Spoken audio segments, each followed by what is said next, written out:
part, we are going to see the poem Lines Written in Early Spring, written by William Wordsworth. William Wordsworth was a major English poet who, with Samuel Taylor Coleridge, helped to launch the Romantic Age in English literature with their giant publication Lyrical Ballads. Wordsworth was Britain's poet laureate from 1843 until his death. He was popularly known as a nature's poet. Some of his famous poems are Daffodils, The Solitary Reaper, To the Cuckoo, The Turble's Turn, lines composed a few miles above Tintern Abbey.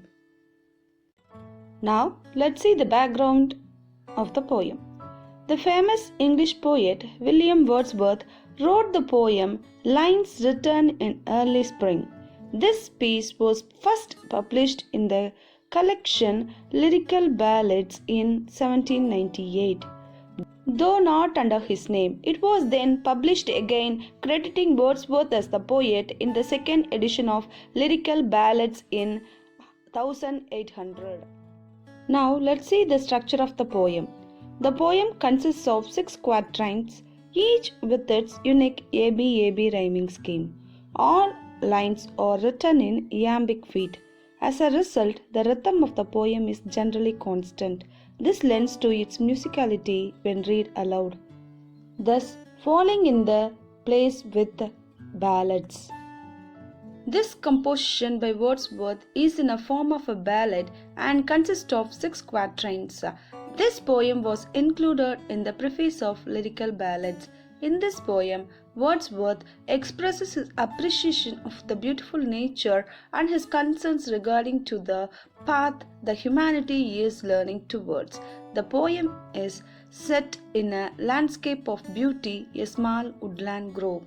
Wordsworth was inspired into writing this poem when he was walking near Alford. So, the setting of the poem can be associated with the beautiful scenery of Alford.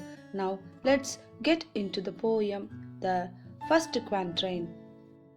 I heard 1,000 blended notes, while in a grove I sat reclined, in that sweet mood when pleasant thoughts bring sad thoughts to the mind. I here represents the poet. I heard 1,000 blended notes. Blended means mixed notes. While in grove I sat reclined. Grove means a small woodland forest area. Reclined means lean back in a position of rest. Here the poet was sitting in a reclined position, that is resting position. He was in a delightful mood, free from all tension. He heard the blended notes. Blended note means heavenly music of nature. Now let's move to the second 2 lines. In that sweet mood when pleasant thoughts bring sad thoughts to the mind. In that sweet mood means here everything around him is perfect. Where is the poet sitting? He is sitting in a grove, that is small forest area. And these pleasant thoughts bring sad thoughts to mind. Sad thoughts. Why the poet is sad? Because of the human. He reminds of the man. So he became sad. At the same time, his pleasant thoughts were replaced by sad thoughts when the poet was reminded of man. Man has gone under changes in the society. Here he describes a bittersweet moment. Sad thought will bring him the miseries of humanity to his mind. Now let's move to the second stanza.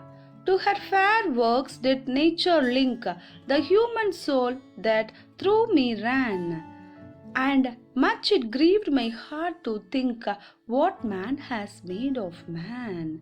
To her fair works did nature link. Link means connect. Fair works means beautiful efforts of nature. The human soul that through me ran. The human soul, whose soul here? The human soul is the fair work of the man.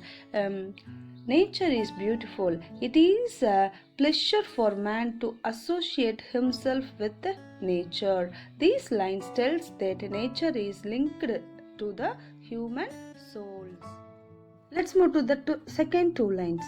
And much it grieved my heart to think what man has made of man. Grieved means causing sorrow or distress. Feeling intense sorrow, what man has made of man. And much it grieved my heart. The condition of our society grieved the poet's heart. What is the condition? They are going behind to earn money and living a mechanic life. His deeds bring sadness and sorrow to others.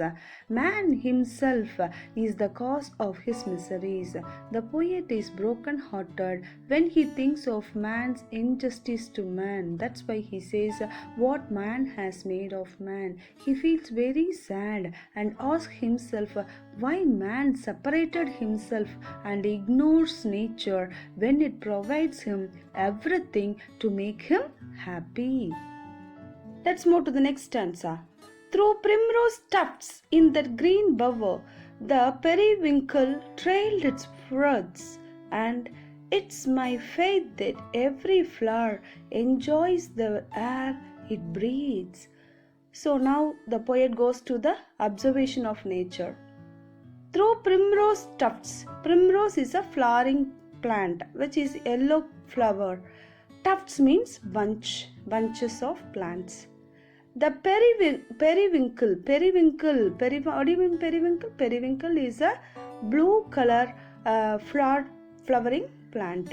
Trailed its words. Trailed. What do you mean by trail? Trailed means dragging to the ground. Words means arrangement of flowers in a shape of a circle.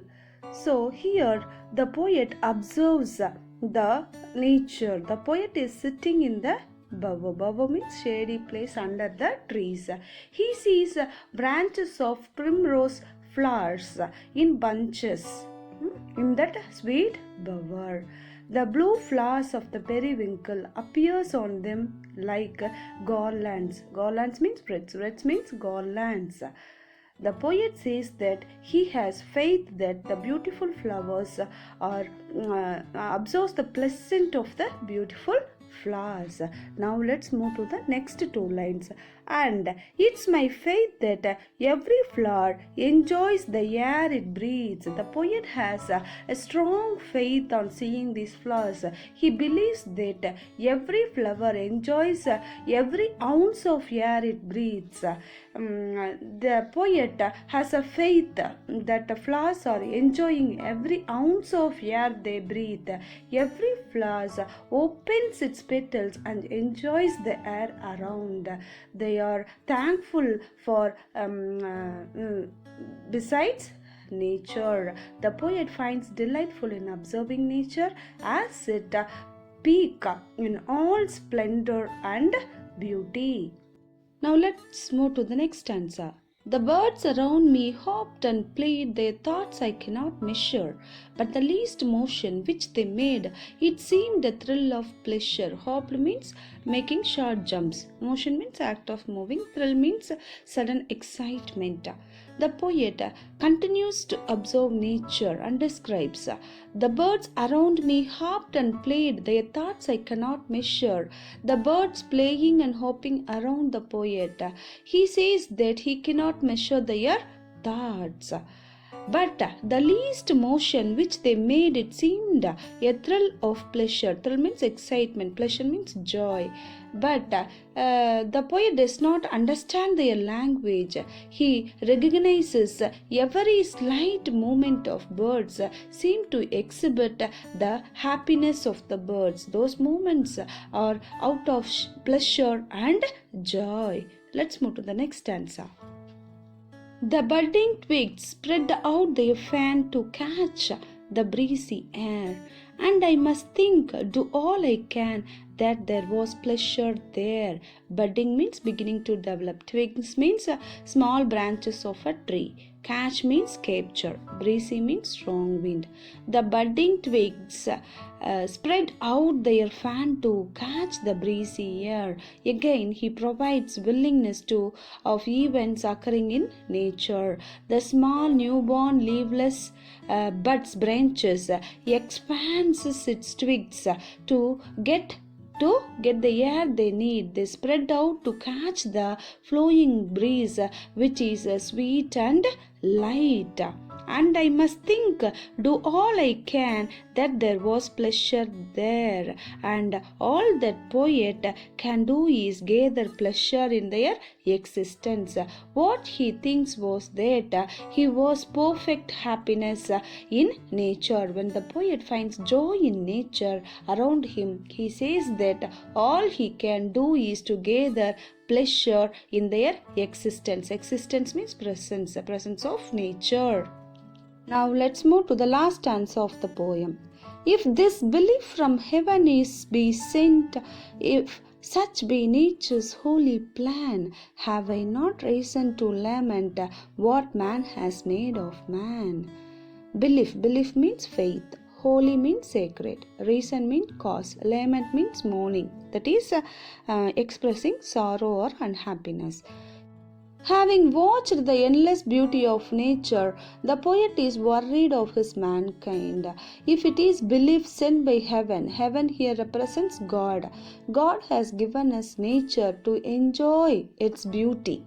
As God has given us nature from heaven, the poet calls it as holy. Both heaven and nature are eternal. It is nature's holy plan to make man happy.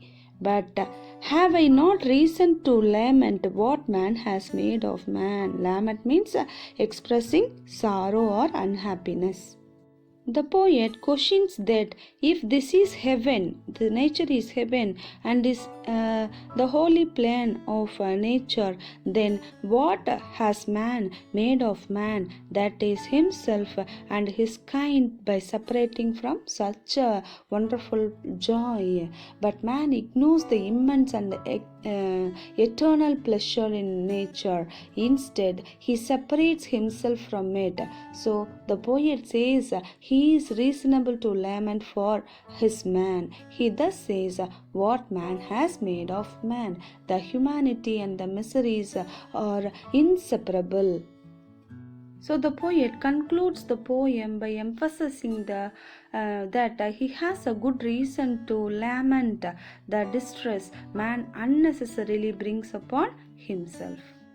Now let's move to the poetic devices in this poem. First one is alliteration. What do you mean by alliteration? It is the repetition of initial consonant sound in 2 or 3 words in the same line. That is called as alliteration. Here, what man has made of man, and it's my faith that every flower man made alliterated.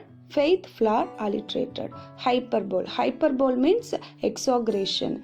1,000 blundered notes. Here, blundered notes of nature is represents here. So it is called as hyperbole. Next one is personification. What do you mean by personification? When human qualities are given to inanimate object or non-living things is called as personification.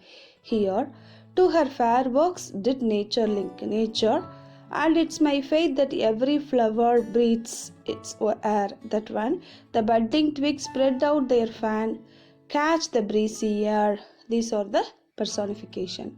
Next is imagery. Here, 2 imageries are represented here. One is visual imagery and next is auditory imagery. Visual means the birds around me hopped and played. The grove, the green bower, the flowers, primrose and periwinkle. These are visual. Visually we can see.